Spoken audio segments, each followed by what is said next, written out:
I guess I was. I played every sport at the time, and whatever was in season, I was what I was interested in. Played with boys in the neighborhood that were a little older than I was. I was always the little one of the group, and I had to do some of the chores that wasn't very interesting, but sooner or later I had my chance to try some of them, and I guess they turned out all right. Not really, because I went to Woodlawn High School there in Birmingham, and we had a very successful athletic program, really, but especially in football. And we were wrapped up so in the high school football that we really didn't worry much about Alabama at that time. But you might recall that in 1943, Alabama didn't have a football team. All the people were in service. All the men were in service. Not enough on campus to have a team. So starting that next year was in '44 was back when the war had wound down a little bit. We were back playing, and I was a freshman at Alabama by that time. So even though I wasn't following Alabama so much, we had good football that we were looking at right there in Birmingham.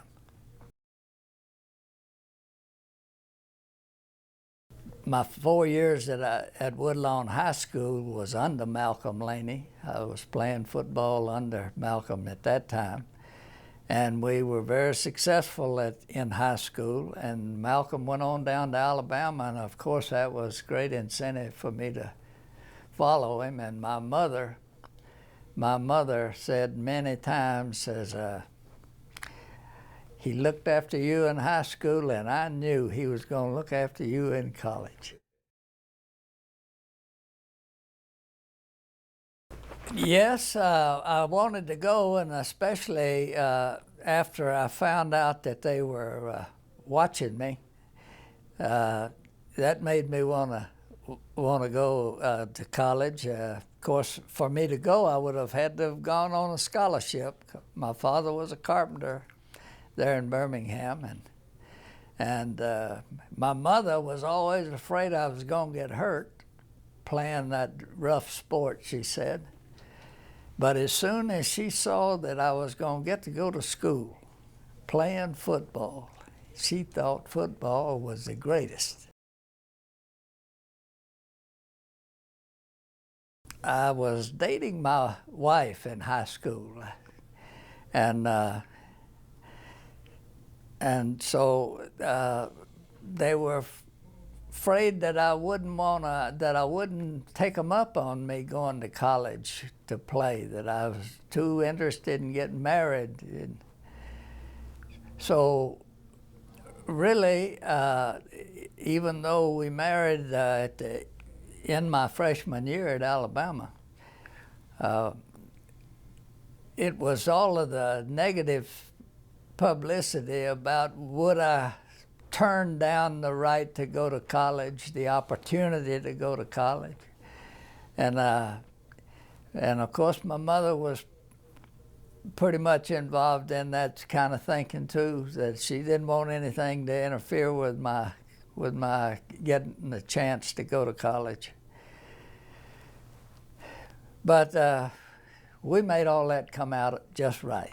So the fact that they thought I was in love, and to the degree that it was keeping me from going to school and being a good citizen in Tuscaloosa. Well, as soon as that Sugar Bowl was over with, Catherine and I just decided we had settled all of that, and so we got married. And a lot of people told me, you're making a mistake. You're just throwing your life away. Well, if that's the case, I don't think I was the one that was wrong, because today we're celebrating our 60th wedding anniversary. Today.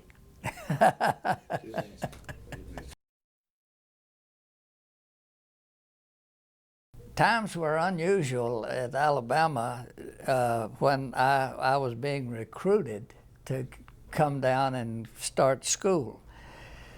The war was winding down, and we kind of knew that the war was winding down, and Alabama had not had enough men in school to have a team in '43. So Alabama was one of the few schools that wanted to kind of get a little jump on everybody else, and so they started making plans to have a team for the '44 season. And that's when I was coming out of high school. So it was just natural that I was going to be recruited to come and be a part of getting football going again. And we only had about 31 people on the squad. A few of them were people that had been in the service and for some reason or other were back out of service, and they would come back to school a little early.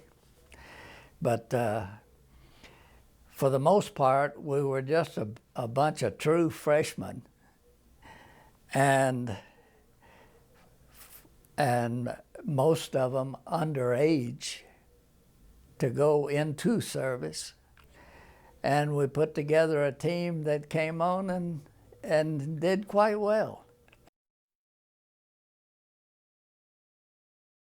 Coach Thomas came to visit and called on my parents and talked with me.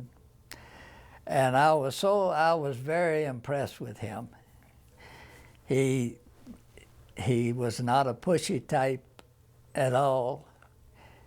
Now, I've seen him when he could be pushy, but in his recruiting of me, he was, my visit with him was just perfect. And there was nothing about him in that said that he wouldn't be the kind of fatherly figure that you'd want to work under.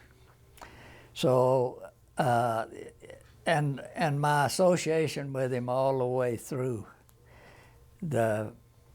my years there couldn't have been better. Now, he got after me. There was a time when I didn't go to school very much, and that first year I didn't like attending all those classes, and he'd call me in and get after me for that. But I was impressed with him at the beginning, and he proved to be a dear, dear friend. In fact, when I was leaving Alabama to go into pro ball, he was my agent. Now, you can't do that anymore, but but at that time, he was my agent and did the talking for me to the owner of the Redskins.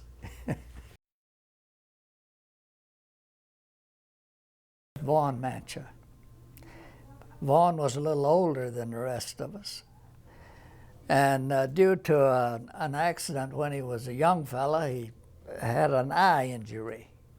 And so he did not have to go into the service because of that. But it didn't hinder his playing football. And Vaughn was about a 238-pound guy, well over 6 feet tall, great quickness and agility for a big man, and that was a big man back then. If you weighed any more than that back then, we thought you were fat. But you could be 238 pounds and not be fat if you were Vaughn Mancha. But Mancha was really the best player of any of them we had at Alabama, in my opinion.